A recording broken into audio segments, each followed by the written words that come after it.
জানি যে কোনো একটি ক্ষেত্রের মান হচ্ছে এ এবং এ ক্ষেত্রফলের মধ্য দিয়ে যদি কিছু সুষম তড়িৎ ক্ষেত্র ই পাস করে যায় তাহলে সেই তড়িৎ ক্ষেত্রের কারণে যে ফ্লাক্স এটাকে অতিক্রম করে, ফ্লাক্স মানে হচ্ছে গিয়ে অতিক্রান্ত বলরেখার মোট পরিমাণ, অতিক্রান্ত তড়িৎ বলরেখার মোট পরিমাণ, সেই পরিমাণকে আমরা ফাই দ্বারা ডিফাইন করছি এবং ফাইয়ের মান আমরা অলরেডি বের করছি, ফাই সমান এই কস থিটা। বাট আমাদের মনে রাখতে হবে এই সূত্র কখন ইউজ করা যাবে, যখন সুষম তড়িৎ ক্ষেত্র থাকবে, অর্থাৎ একটা নির্দিষ্ট সারফেস এরিয়া আছে, সারফেসের মধ্যে দিয়ে তড়িৎ ক্ষেত্র যদি একই রকমভাবে সবসময় পাস করে। বাট আমরা যদি এই চিত্রটার দিকে তাকাই তাহলে আমরা দেখবো যে এই জায়গায় তড়িৎ ক্ষেত্র বিভিন্ন ডিরেকশনে বের হইছে এবং এই জায়গায় ডেনসিটি যেরকম ওইখানে ডেনসিটি অন্যরকম, তার মানে এটা সুষম তড়িৎ ক্ষেত্র না। তাহলে সুষম তড়িৎ ক্ষেত্র যদি না হয় তাহলে সেই ক্ষেত্রে ফ্লাক্স বা তড়িৎ বলরেখার পরিমাণ কিভাবে বের করবো? আমাদের কিন্তু সবসময় মনে রাখতে হবে ফ্লাক্স মানে হচ্ছে গিয়ে ক্ষেত্রফলকে লম্বভাবে অতিক্রমকারী মোট বলরেখার পরিমাণ। এবং আমরা বলছিলাম যে এই যে একটা ই ভেক্টর তাকে লম্ব উপাংশের মাধ্যমে তলের লম্ব বরাবর এবং তলের সমান্তরালে ভাগ করা যায়। একটা অংশ আসছিল ই কস থিটা, ই সাইন থিটা। কেন এটা কস আসছিল? কারণ আমরা থিটা এটা ধরছিলাম এবং আমরা জানি যে ই কস থিটা যে অংশটা এইটাই শুধুমাত্র লম্বভাবে অতিক্রম করে আর এটা তলের উপর দিয়ে চলে যায়, ফলে ফ্লাক্স তৈরি করতে শুধুমাত্র সম্পূর্ণই না, শুধুমাত্র ই কস থিটা অংশ কাজে লাগতেছে। ফলাফল হিসেবে আমরা বলছিলাম এইটাকে যদি একক ক্ষেত্রফল ধরে নেওয়া যায়, যে এই ক্ষুদ্র একটা অংশ থেকে আমরা একক ক্ষেত্রফল ধরছি, এই একক ক্ষেত্রফলের মধ্যে দিয়ে অতিক্রান্ত বলরেখা হচ্ছে ই কস থিটা বা তড়িৎ ক্ষেত্রের পরিমাণ হচ্ছে ই কস থিটা, তাহলে এখানে মোট ক্ষেত্রফল কত? এ। তাহলে এ ক্ষেত্রফলকে অতিক্রমের বলরেখা এ ই কস থিটা ঐকিক নিয়ম দিয়ে। তাহলে আমরা মোট যে তড়িৎ ক্ষেত্র লম্বভাবে অতিক্রম করে সেটার পরিমাণ ফাই, এর মান আমরা পাইছি এ ই কস থিটা। আচ্ছা, এখন আমাদের সবসময় মনে রাখতে হবে লম্বভাবে অতিক্রমকারী কখন এই সূত্র ইউজ করা হবে, যখন সুষম তড়িৎ ক্ষেত্র। বাট এখানে একটু আমরা ঝামেলাতে পড়তেছি, সেই ঝামেলাটা হচ্ছে এখানে ক্ষেত্রফলটা হচ্ছে কার্ভ এবং আবার ক্ষেত্রফলের সাথে যে তড়িৎ ক্ষেত্র কাজ করতেছে সেই তড়িৎ ক্ষেত্রটাও সুষম না, অসম। ফলাফল হিসেবে আমরা বলতে পারি এইখানে এই ফর্মুলা অ্যাপ্লাই করার একটাই শর্ত হচ্ছে, মানে এটা কখন অ্যাপ্লাই করা যাবে, যখন সুষম থাকবে। এটাকে সুষম বানানোর উপায় হইতে পারে এই পুরা ক্ষেত্রফলকে ছোট ছোট খুব ক্ষুদ্র, কত ক্ষুদ্র, শূন্যের কাছাকাছি ক্ষুদ্র ডিএ ক্ষেত্রফল দ্বারা ভাগ করে ফেলে। আমরা জানি একটা বক্রতলকে যদি ছোট ছোট ক্ষেত্রফলে ভাগ করে ফেলি তাহলে এগুলো সমতল ক্ষেত্রফল হিসেবে থাকবে, অর্থাৎ অসংখ্য ছোট ছোট সমতল মিলে হচ্ছে একটা বক্রতল তৈরি হচ্ছে।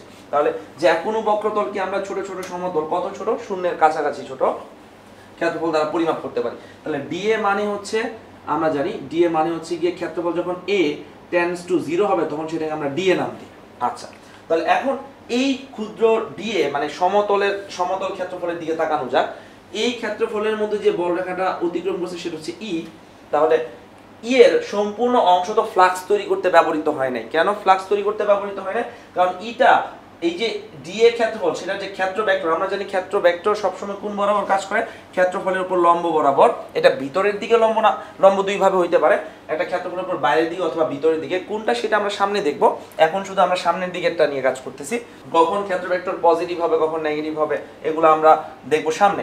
তাহলে এখানে ডিএ ভেক্টরটা যেটা কাজ করতেছে মানে ক্ষেত্র লম্ব, এখানে ক্ষেত্র অন্যদিকে লম্ব, এটার কারণ হচ্ছে কি এটা যেহেতু কার্ভ হয়ে গেছে এই সমতলের উপরে ক্ষেত্র ভেক্টর যেদিকে এখানে তার অন্যদিকে, ফলে বিভিন্ন জায়গায় এই অ্যাঙ্গেলটা ভিন্ন ভিন্ন রকম হয়ে গেছে। তাহলে আমরা বলতে পারি যে থিটা, এই থিটার রেসপেক্টে আমরা তাহলে লম্ব অংশটা বের করতে পারি, মানে যেটাকে আমরা ই কস থিটা বলি, তাহলে শুধুমাত্র ফ্লাক্স পাবো। তাহলে খুব ক্ষুদ্র ডি এর মধ্য দিয়ে যে বলরেখাগুলো পাস করে ওইটা কি অসম হবে না? খুব ক্ষুদ্র একটা জায়গা নেওয়ার কারণে ওখানে বলরেখার তেমন পরিবর্তন দেখা যাবে না, ফলে আমরা বলতে পারি এখানে সুষম পরিমাণ তড়িৎ ফ্লাক্স অতিক্রম করতেছে। তাহলে আমরা খুব ক্ষুদ্র এলাকার জন্য এই সূত্রটা অ্যাপ্লাই করতে পারবো। এই সূত্রটা তাহলে আমরা খুব ক্ষুদ্র, কত ক্ষুদ্র ডিএ এলাকার জন্য আমরা অ্যাপ্লাই করতে পারবো, কারণ খুব ক্ষুদ্র এলাকা নিলে তড়িৎ ক্ষেত্র তেমন বাড়বেও না কমবেও না, কারণ এইটার পাশে যে ক্ষেত্রটা থাকবে সেটা প্রায় শূন্যের কাছাকাছি পরিবর্তনের মধ্য দিয়ে যাবে, মানে প্রায় অপরিবর্তিত ধরা যায়। তাহলে আমরা বলতে পারি যে এই ক্ষুদ্র অংশের মধ্য দিয়ে যে ফ্লাক্স যাবে সেটা অনেক বেশি হবে না কম হবে? অবশ্যই অত্যন্ত কম হবে, যেহেতু ক্ষেত্রফলের মান অত্যন্ত ছোট করে দিছি, তাহলে এটাকে অতিক্রমকারী বলরেখার পরিমাণও কম হয়ে যাবে। তাহলে সেই অতিক্রান্ত ফ্লাক্সকে আমরা ডি ফাই নাম দিলাম, ডি ফাই, যেহেতু শূন্যের কাছাকাছি মান তাহলে এটাকে আমরা নাম দিলাম ডি ফাই। তাহলে ডি ফাই যখন আমরা বের করব তাহলে কোন সূত্র ইউজ করব? এই যে এখানে আছে ফাই ইকুয়াল টু এই কস থিটা। এখন ডি ফাই সমান এখানে ক্ষেত্রফল কত? ডিএ, তাহলে ক্ষেত্রফল থেকে ডিএ বসাবো, কত ইলেকট্রিক ফিল্ড এটার মধ্যে দিয়ে অতিক্রম করছে ই, কত কোণে ক্ষেত্র ভেক্টরের সাথে সেটা থিটা, তাহলে এখানে বসবে cos থিটা। তাহলে আমরা পরের লাইনে এটাকে লিখতে পারি dA vector dot E vector, অর্থাৎ ডি ফাই সমান D A vector dot E vector. তাহলে আমরা একটা কাজ করে ফেলছি, সেটা হচ্ছে আমরা পুরাটার মধ্য দিয়ে মোট ফ্লাক্স বের করতে যাচ্ছি, বাট পুরাটার মধ্য দিয়ে মোট ফ্লাক্স বের করতে গেলে এখন সরাসরি এই সূত্র খাটানো যাচ্ছে না, কারণ পুরাটার মধ্য দিয়ে বলরেখা সুষমভাবে নাই, অসমভাবে আছে, আর সুষমভাবে না থাকলে এই সূত্র ইউজ করা যাবে না। তাহলে সুষমভাবে যেহেতু নাই, ফলে আমরা সুষম করে নিয়েছি কিভাবে, খুব ক্ষুদ্র অংশে ভাগ করে। আর এই ক্ষুদ্র অংশের মধ্য দিয়ে যেটা গেছে যেহেতু সুষম, ফলে এটা আমরা সরাসরি এই সূত্র অ্যাপ্লাই করে আমরা ক্ষুদ্র অংশের মধ্য দিয়ে অতিক্রান্ত ফ্লাক্স বের করে ফেলছি। এখন আমরা যেটা করতে পারি, এই ক্ষুদ্র অংশের মধ্য দিয়ে যে ফ্লাক্স যাচ্ছে সেটা ডিফাই, এখান দিয়ে আরেকটা ক্ষুদ্র পরিমাণ ডিফাই যাচ্ছে, এইটাকে মনে করলাম এটার মধ্য দিয়ে যে ফ্লাক্স যাচ্ছে সেটাকে বললাম ডিফাই 1, এটার মধ্য দিয়ে যে ফ্লাক্স যাচ্ছে সেটাকে বললাম ডিফাই 2, এটার মধ্য দিয়ে সিমিলার হতো, অর্থাৎ এখানে যেভাবে ভাগ করছি এখানে সেম ভাবে লম্বাংশে ভাগ করে দেখানো যাবে, এটার মধ্যে অতিক্রান্ত সেটাও ডিফাই 2, এটা ডিফাই 3। আমরা তাহলে যদি জানতে চাই এই পুরা ক্ষেত্রফল জুড়ে মোট কত পরিমাণ বলরেখা অতিক্রম, মানে বলরেখার পরিমাণ কত, লম্বভাবে অতিক্রান্ত বলরেখার পরিমাণ কত, তাহলে কি যোগ করতে হবে, ডি ফাই 1 গুলো যোগ করতে হবে, d phi 1 plus d phi 2। তাহলে এই d phi 1 plus d phi 2 plus d phi 3 এইভাবে যোগ করলে টোটাল কি পাওয়া যাবে, এই ক্ষেত্রফলকে অতিক্রমণকারী মোট বলরেখার পরিমাণ পাওয়া যাবে।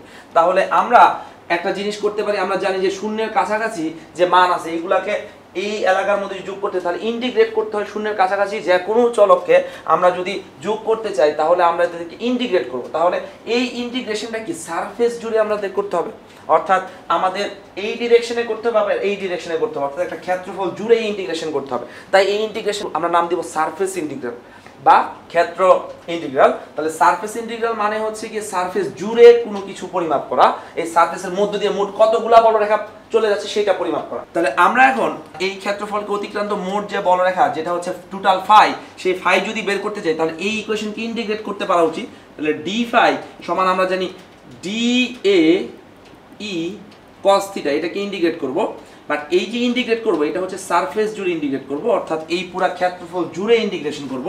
এখানে একটা ক্ষেত্রফল, এখানে একটা ক্ষেত্রফল, সবগুলা ক্ষেত্রফল যোগ করলে কি আসবে, টোটাল ক্ষেত্রফল এ চলে আসবে।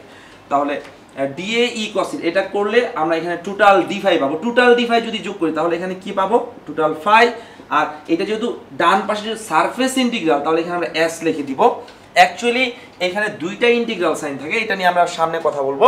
আমরা শুধু এটা মনে রাখবো, এস যখন লিখতেছি এই ইন্টিগ্রাল মানে হচ্ছে সারফেস ইন্টিগ্রাল, আর সারফেস ইন্টিগ্রাল দিয়ে বোঝায় সারফেস জুড়ে আমাদের যোগ করাকে। কাকে যোগ করে, সারফেস জুড়ে কোনো ইফেক্ট বা প্রভাব। এখানে সারফেস জুড়ে ইফেক্ট বলতে কাকে বোঝানো হচ্ছে, সারফেসকে অতিক্রমকারী বলরেখার পরিমাণকে।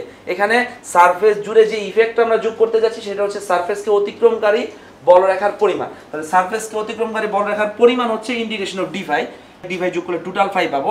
আর এই পাশে ইন্টিগ্রেশনটা থাকবে সারফেস ইন্টিগ্রাল অফ, একটু আগে পিছিয়ে করে লেখা যায় ডিএ cos থিটা। আমরা যদি এই ইন্টিগ্রেটটা ইভালুয়েট করতে পারি বা বের করতে পারি মান, তাহলে আমরা কিসের মান পেয়ে যাব, ফ্লাক্সের মান পেয়ে যাব। আচ্ছা, তাহলে এই বাঁকা বা বক্র ক্ষেত্রফলকে অতিক্রমকারী ফ্লাক্সের মান, ফ্লাক্স মানে ক্ষেত্রফলকে লম্বভাবে অতিক্রমকারী বলরেখার পরিমাণ, সেই পরিমাণ ফাই সমান হবে surface integral of E d A cos theta. আর এইটা কখন আমরা ইউজ করতে পারবো, এইটা ইউজ করতে পারবো যদি সুষম হয় এবং সমতল জাতীয় ক্ষেত্রফল হয়। তখনই শুধুমাত্র আমরা, মানে যদি সুষম হয়, সমতল হওয়ার দরকার নাই, বাট সুষম ক্ষেত্রফল এবং সুষম তড়িৎ ক্ষেত্র যদি হয় তাহলে আমরা এই সূত্র ইউজ করতে পারবো, অ্যাঙ্গেল সবসময় যদি সেম হয়। তাহলে মনে রাখতে হবে এইটা দিয়ে আমরা ফ্লাক্স বের করব বক্রতলের ক্ষেত্রফলের, আর এই সূত্র দিয়ে আমরা বের করব সুষম ক্ষেত্রফলের, যেখানে তড়িৎ ক্ষেত্র সবসময় সেম ভাবে সেম অ্যাঙ্গেল আছে, বাট এখানে অ্যাঙ্গেল সবসময় সেম হয়েছে। তাহলে এখন কোশ্চেন হচ্ছে ইন্টিগ্রেশন আমরা করতে পারবো কি পারবো না। এই ইন্টিগ্রেশন করতে হলে দেখা যায় এখানে কারা ভেরি করতেছে বা কয়টা চলক আছে। দেখা যাক এই সারফেস জুড়ে থিটা বিভিন্ন জায়গায় বিভিন্ন মান, ফলাফল হিসেবে থিটা কি করতেছে, ভেরি করতেছে, তার মানে থিটা এখানে একটা কি চলক। তাহলে আমরা একটা চলক পেয়ে গেছি যেটা হচ্ছে থিটা একটা চলক। তারপরে দেখা যাক ডি এর পরে যা থাকে সেটা তো অবশ্যই চলক, বিভিন্ন ক্ষেত্রফলগুলো বিভিন্ন জায়গায় জুড়ে যোগ করা হয়েছে, তাহলে এখানে ক্ষেত্রফল চলক। আর ই, আচ্ছা এখানে ই যে ডিরেকশনে, এখানে অন্য ডিরেকশনে, আমরা এখানে একরকম এবং মান হচ্ছে ডিফারেন্ট, কারণ আমরা এই জায়গায় ই এর স্ট্রেংথ যেরকম হবে, যখন এখানে ক্ষেত্রফল নিব এখানে ই এর স্ট্রেংথ হবে আরো বেশি হবে, কারণ কাছে চলে আসবে। তার মানে সারফেস জুড়ে ই এর মানও বিভিন্ন হইতে পারে। তার মানে এটা যেহেতু অসম তড়িৎ ক্ষেত্র, ফলে তড়িৎ ক্ষেত্রের মান এবং দিক ভিন্ন হওয়ার কারণে ই একটা চলক, আবার থিটা এখানে চলক হয়ে যাচ্ছে, ডি এ চলক, ফলে এখানে তিনটা চলক পাওয়া যাচ্ছে। তো আমরা যদি এই তিনটা চলককে একটা চলকে কনভার্ট করতে পারি, কারণ আমরা জানি যে ইন্টিগ্রেশন করার জন্য এখানে আমাকে সবগুলাকে একই চলকে কনভার্ট, অর্থাৎ বাকি দুইটাকে যদি একটা ফাংশন হিসেবে প্রকাশ করা যায় তাহলে শুধুমাত্র ইন্টিগ্রেশন করা যাবে, আদারওয়াইজ করা যাবে না। তাহলে আমাদের নেক্সট কাজ হবে যেন সবগুলাকে একটা মাত্র চলকে কনভার্ট করা যায়, তাহলে শুধুমাত্র আমরা টোটাল ফ্লাক্স কিসের মধ্য দিয়ে টোটাল ফ্লাক্স, বক্র কোনো তল বা অসম কোনো তড়িৎ ক্ষেত্রের মোট ফ্লাক্সের পরিমাণ আমরা বের করতে পারবো। এখন গাউস ল, আমরা যদি এই ফ্লাক্সের পরিমাণ বের করতে পারি তাহলে আমরা গাউস ল খুব ইজিলি বুঝতে পারবো এবং আমরা সামনে সেটা দেখবো।